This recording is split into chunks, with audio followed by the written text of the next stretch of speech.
नमस्कार. आज 25 डिसेंबर 2023 वार आहे सोमवार. लोकसत्ता वृत्तपत्र विश्लेषणमध्ये आपलं स्वागत आहे.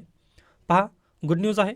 आजच्या वृत्तपत्रामध्ये एकही बातमी कामाची नाही आहे. म्हणजे एक म्हणण्यापेक्षा 2-3 कामाच्या असतील, बाकी तर काहीच कामाचं दिसत नाही आहे. त्यामुळे पहा, आजचं महाराष्ट्र टाइम्स त्यानंतर लोकमत वगैरे मी वाचण्याला गेलंच नाही, कारण जास्त बातम्या काही घडलेल्याच नाही आहेत. ओके, तर पहा, उत्खनन आवडे सर्वांना. JCBची विक्री वगैरे जास्त झालेली आहे असं त्यांचं मत आहे. आणखीन पहा, विहीर खणण्यासाठी वगैरे JCBचा सर्रास वापर केला जातो. ओके, किंवा पोकलन ज्याला आपण म्हणतो. मग पहा, त्याची जी निर्मिती आहे ना, ती महाराष्ट्रात होत आहे सध्याला. त्यामुळे अगदी महाराष्ट्राच्या अर्थव्यवस्थेला बळकटीकरण येत आहे असं JS कुलकर्णी यांनी म्हटलेलं आहे.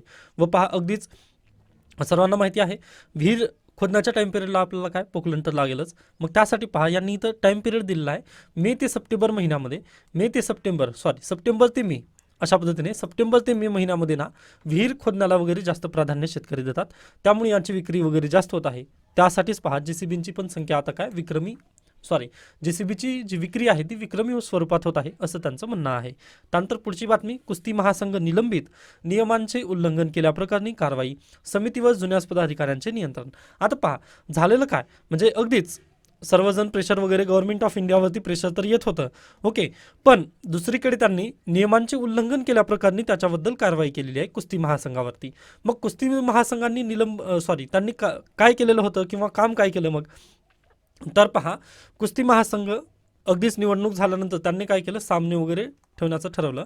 पण ते सामने त्यांनी काय केलेत, म्हणजे पुरेसा वेळ वगैरे दिला नाही असं म्हणून त्यांनी काय केलं, काही कारणं वगैरे दाखवून भारत सरकारने कुस्ती महासंघाला निलंबित केलेलं आहे. आता इथं कारणं दिलेली आहेत, पण आपल्या सर्वांना माहिती आहे त्यामागची कारणं वगैरे काय असतील. म्हणजे अगदी आपण वरून जरी म्हणत असलं तरी मागून आपल्याला सांगता येतं की अगदीच बजरंग पुनिया, त्यानंतर वीरेंद्र सिंग यांनी सर्वांनी काय करत होते, पद्मश्री वगैरे देण्याचा, त्याग करण्याचा वगैरे प्रयत्न करत होते. त्यामुळे गव्हर्नमेंट ऑफ इंडियावरती प्रेशर येत होतं, हे आपण इथं अगदी पाहिलं. त्यानंतर अगदी साक्षी मलिक यांनी काय म्हटले पहा, की काही चांगले होण्याच्या दिशेने हे पहिले पाऊल आहे. आम्ही ज्यासाठी लढा देत आहोत ते सरकार अधिक समजून घेईल अशी आशा आहे. अध्यक्ष महिला असेल तर महिला खेळाडू अधिक सुरक्षित असतील असं त्यांचं मत आहे. व पहा, अगदी महिला आपण जेंडर इक्वॅलिटी म्हणून सदैव म्हणत असतो ना, किंवा आर्टिकल 14 आपल्याकडे आहे, आर्टिकल 15 आहे. ओके, भेदभाव करण्यास मनाई, त्यानंतर सर्वजण समान आहेत. मग असं असताना देखील आपण म्हणजे महिलांना जर तिथं स्थान देत नसेल तर चुकीचं आहे. मग आपण पण देऊन बघूयात तिथं स्थान. म्हणजे जेंडर इक्वॅलिटीसाठी आहे ना, म्हणजे खेळाडूंची मागणी आहे, तर खेळाडूंच्या मागणीसाठी आपण करू शकतो ते, कारण यांनी पण देशाचं नावच उंच करत आहेत ना. मग असं होऊ शकतं, मग हेच गव्हर्नमेंट ऑफ इंडिया कदाचित करत आहे असं आपल्याला इथं डायरेक्टली प्राथमिक दर्शेवरून आपल्याला दिसून येतं. त्यानंतर पुढची बातमी, सुनील केदार यांची आमदारकी रद्द. आता त्यांनी काय कुटाणा केला किंवा त्यांच्यावरती ठपका कशाचा पडला हे आपल्याला पाहायचं नाही आहे. पहा, ओके, आता हे न्यूज पाहतो आपण, पण ते स्टोरी वगैरे आपल्यासाठी गरजेची नाही ना. ओके, MPSC आणि UPSC मध्ये ही स्टोरी विचारणार नाही, पण त्यामागचे जे क्रक्स आहे ना ते विचारलं जातं. मग ते हे आहे पहा, की 1951च्या लोकप्रतिनिधी कायद्यातील 8व्या कलमानुसार न्यायालयाने 2 वर्ष किंवा त्यापेक्षा अधिक शिक्षा झाल्यास दिवसापासून खासदार व आमदार म्हणून अपात्र ठरण्याची तरतूद करण्यात आलेली आहे. मग आता परीक्षेला प्रश्न विचारला जातो की 2 वर्ष किंवा त्यापेक्षा जर जास्त कालावधीची जर शिक्षा वगैरे एखाद्या व्यक्ती झालेली असेल, तो आमदार आणि खासदार असेल, तर त्या दिवशीच त्याचं निलंबित वगैरे होतं किंवा तो अपात्र होतो.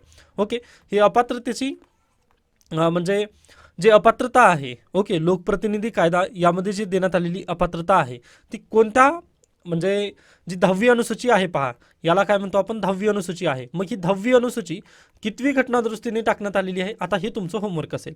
ओके, मी आज सांगितलेलं आहे, आता आज तुम्हाला पाहायचं आहे. हे तुम्ही जेव्हा राज्यशास्त्र शिकताना त्यावेळेस नक्की येतं. हां, बरं, याचं उत्तर ना मी उद्याच्या लेक्चरला नक्की देईन. ओके, आपण असं करूयात, म्हणजे आज प्रश्न विचारलेले जे असतील ना त्याची उत्तरं मी नक्की देईन. ओके, पण तत्पूर्वी तुम्ही पण अभ्यास करत चला. ओके, त्याच्या मागचं कारणच हे आहे. आता 1951चा रिप्रेझेंटेशन ऑफ पीपल ॲक्ट यामध्ये काय करण्यात आलेलं आहे, तशा तरतुदी टाकण्यात आल्या आहेत, जी की 10वी अनुसूची म्हणून याला ओळखलं जातं.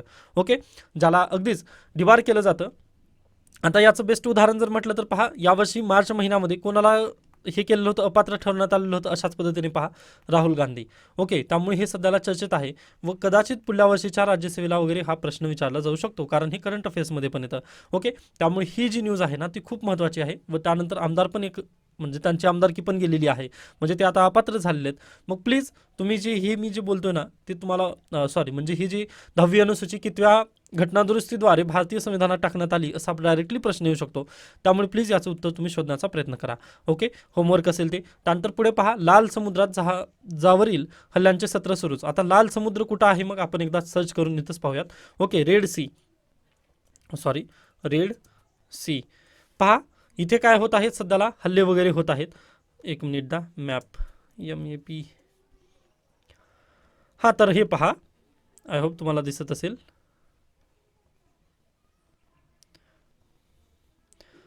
ओके, हे इथे हे पहा, इथे आहे रेड सी. आता ते मला याच्यावरती अनोटेशन वगैरे करता येणार नाहीत, पण आय होप तुम्ही हे या व्हिडिओला वगैरे स्टॉप करून नक्कीच पाहू शकता. एकीकडे म्हणजे उजव्या हाताला आहे पहा सौदी अरेबिया, बाजूला इजिप्त आहे आणि सुदान आहे. त्या दोघांच्या मध्ये जे हे आहे ते आहे रेड सी. मग रेड सी मधून जे वरी जातं पहा, इजिप्तकडून जे इथून जाणार आहे पहा, याला सुएझ कॅनल म्हणतात. व सुएझ कॅनलमधून आपण युरोपमध्ये जाऊ शकतो. म्हणजे भारत इकडे आहे, इथून अशा पद्धतीने जहाज येते व हे इथून अशा पद्धतीने वरती जाते. मग इथे काय होत आहे, सध्याला इथं भांडण होत आहेत किंवा वॉर लाईक सिच्युएशन आहे. इस्रायल पॅलेस्टाईन इथे आहेत हे सर्व, गाझापट्टी वगैरे हे इथं येते. मग याच्यावरती रेड सी मध्ये ते काय करत आहेत, आता हल्ला करत आहेत. त्यामुळे ना जे जहाज वगैरे तिथून जात नाहीत. आता भारतीय जहाजावरती काल हल्ला झालेला आहे. त्यांनी तेच सांगण्याचा प्रयत्न करत आहेत की बाबा भारतीय जहाजावरती पण हल्ला झालेला आहे. त्यामुळे पहा, महागाई आणखीन वाढण्याच्या दिशेने आपल्याला सांगता येते. महागाई आणखीन वाढू शकते. त्यासोबतच टाईम पण अगदी जास्त कालावधी वगैरे लागू शकतो, कारण जे आपलं ट्रेड रूट वगैरे आहे ते आता त्यांनी काबीज केलेलं आहे. आय होप ही न्यूज आता अगदी समजलेली असेल तुम्हाला. लाल समुद्र कुठं कुठं आहे, मग आता त्याच्या बाजूचे दोन देश कोणते कोणते आहेत, एक सौदी अरेबिया, येमेन एक, त्यानंतर अगदीच इटर्निया, सुदान, इजिप्त. ओके, हे जे हे काय आहेत, रेड सीला घेरलेले देश आहेत. ही UPSCला वगैरे प्रश्न विचारला जाऊ शकतो. ओके, त्यानंतर पुढची बातमी पहा, इम्फाल विनाशिकेचे उद्या मुंबईत लोकार्पण. नौदलाच्या इम्फाल या स्टील्थ गाइडेड क्षेपणास्त्र विनाशिकेचा मंगळवारी मुंबईमध्ये लोकार्पण सोहळा होणार आहे. कशी आहे ही, आता CDS CAPF वगैरे जर परीक्षा असतील ना त्यासाठी विचारलं जातं. स्टील्थ टेक्नॉलॉजी आहे ही, stealth guided. Okay, stealth guided ही टेक्नॉलॉजी आहे. आता ही स्टील्थ टेक्नॉलॉजी वगैरे काय आहे ते आपण म्हणजे विज्ञानाच्या तासाला वगैरे शिकतो. आता फक्त एवढं लक्षात घ्या की हे स्टील्थ गाइडेड टेक्नॉलॉजी आहे आणि इम्फाल ही विनाशिका कोण, स्वदेशी संपूर्ण बनावटीची ही विनाशिका आहे. ओके, व याला विशाखापट्टणम श्रेणीच्या विनाशिकेतील ही तिसरी आहे. तसेच याची बांधणी मुंबईच्या माझगाव डॉक लिमिटेड येथे झालेली आहे. ओके, हे 2-3 जे पॉईंट मी आत्ता सांगितले ते तुम्हाला लक्षात ठेवायचं आहे. त्यानंतर पुढे चला, इथे काही गरजेची बातमी नाही आहे. हां, इथे एक पर्सनल न्यूज आहे पहा. पर्सनल न्यूजमध्ये मोहिनीगिरी, हे एक तुम्ही तुमची डायरीमध्ये लिहून ठेवा. मोहिनीगिरी 2007 मध्ये पद्मभूषणच्या मानकरी ठरलेल्या आहेत. ओके, आता कालच्या लेक्चरला आपण पाहिले पद्मभूषण, पद्मविभूषण आणि पद्मश्री. मग हे कितवा पुरस्कार आहे, द्वितीय पुरस्कार आहे. पद्म सिरीजमधील हे दुसरा पुरस्कार आहे. आय होप हे समजलेलं असेल. त्यानंतर 75 ओलांडली म्हणून काही अमृतकाल सुरू होत नाही असं त्यांनी म्हटलेलं होतं.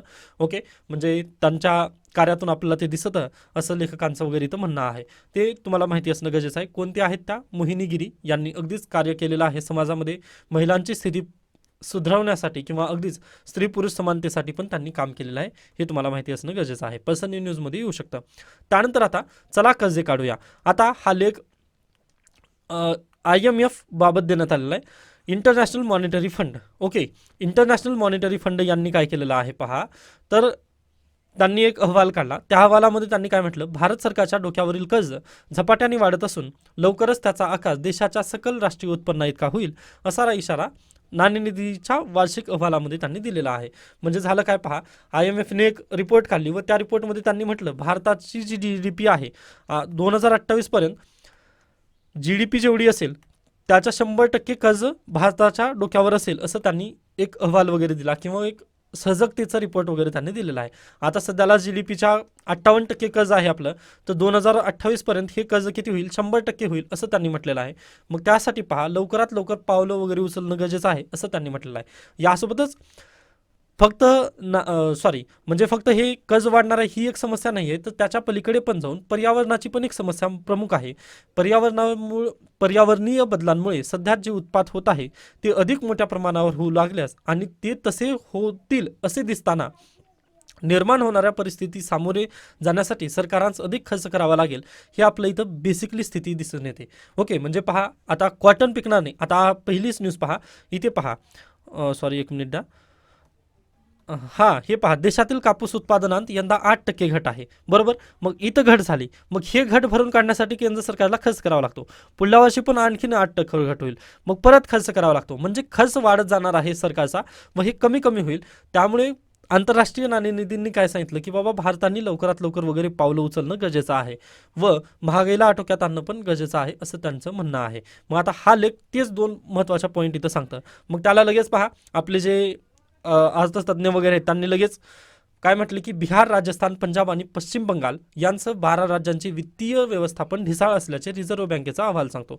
मग लगेच यांनी काय म्हटलं, आरबीआयने म्हटलं की बाबा आम्ही चांगल्या पद्धतीने करत आहोत काम, पण जे राज्य सरकार आहेत ते चांगल्या पद्धतीने काम करत नाहीत. म्हणजे पहा, आपला ठपका दुसऱ्याच्या अंगावर टाकणं ही आपण कदापि चुकीचं करतोय असं आपलं इथं बेसिकली सांगतो. कारण पहा, हे संपूर्ण देशाचा अहवाल आहे.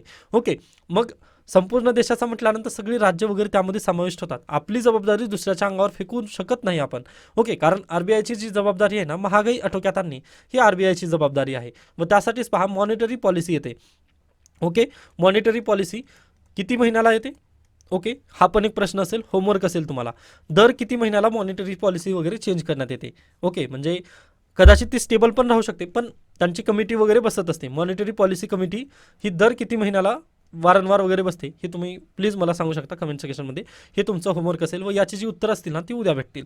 त्यानंतर तसेच IMFची पण डिटेलिंग तुम्हाला माहिती असणं गरजेचं आहे. IMF ही कशा पद्धतीने संस्था आहे, काय करते काम, ओके, हे पण तुम्ही नक्कीच हे करा. त्यानंतर त्यांचे रिपोर्ट्स, ओके, उद्याच्या PDF मध्ये मी ते नक्की सांगण्याचा प्रयत्न करणार आहे.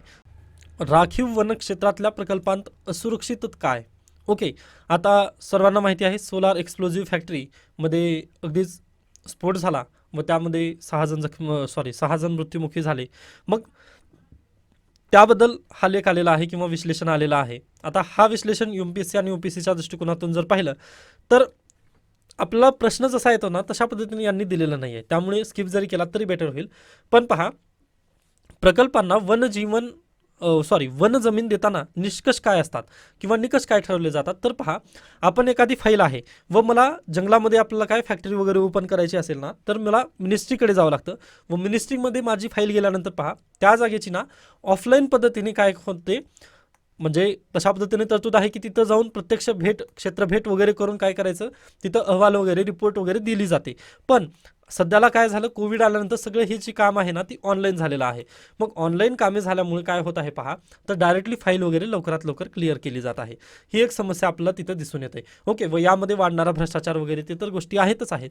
पण असं झाल्यामुळे काय होत आहे, हे एक्सप्लोजिव्ह झालं पहा, आता स्फोट झाला तिथं, मग त्याच्या जवळची जी वन्यजीव प्राणी वगैरे आहेत, वन्य प्राणी वगैरे त्यांच्या अगदीच जो सहवास वगैरे आहे त्याला थोडासा तिथं नक्कीच त्रास वगैरे झालेला आपल्याला पाहायला मिळतो. मग हीच त्यांनी रिपोर्ट दिले आहे. बाकी MPSC आणि UPSCच्या दृष्टिकोनातून मला हे भेटलं नाही. कारण मी असं का म्हणतोय, कारण ही आकडेवारी तुम्ही लक्षात ठेवू शकत नाही.